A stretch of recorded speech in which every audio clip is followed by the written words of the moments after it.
Hi friends, good morning. तर चला आज आपण बनवणार आहोत लसूणी मेथी। तर सर्वप्रथम आपण मेथीची कट करून घ्यायची आहे। मी मेथी ऑलरेडी कट करून ठेवलेली आहे, स्वच्छ धुवून कट करून ठेवलेली आहे। तर एक कढई घेतली आहे, तर कढईमध्ये तेल गरम करण्यासाठी ठेवलेलं आहे। तर हे पहा, एकदम कडक गरम तेल झाल्यानंतर त्यामध्ये मी जिरे आणि मोहरी टाकत आहे।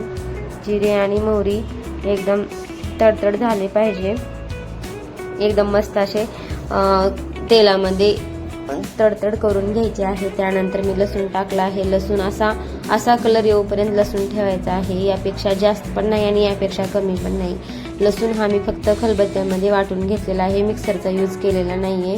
त्यानंतर मी ही कट केलेली मेथी त्यामध्ये टाकलेली आहे आणि नंतर मस्त असं तेलामध्ये मेथीला फ्राय करून घेतलेलं आहे।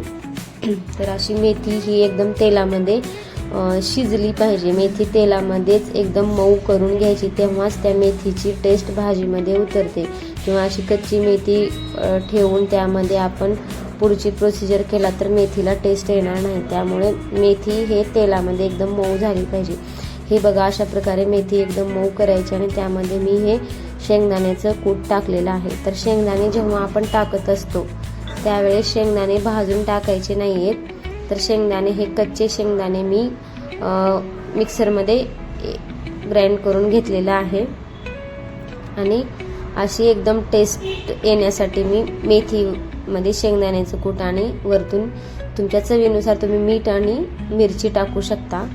तर एकदम मस्त असा टेस्ट सुगंध येत आहे।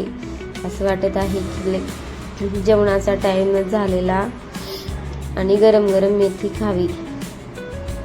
तर अशा प्रकारे मेथी एकदम छान अशी मेथी झालेली आहे। तर तुम्ही त्यामध्ये शेंगदाण्याचं कूट जेवढं जास्त टाकाल तेवढं त्यामध्ये टेस्ट उतरते। हे पाहू शकता तुम्ही, मेथी शिजलेली आहे। अशी एकदम छानपैकी मेथी शिजवून घ्यायची आहे। तर तुम्ही माझ्या चॅनलवरती नवीन असाल तर माझ्या चॅनलला लाईक आणि सबस्क्राईब करा।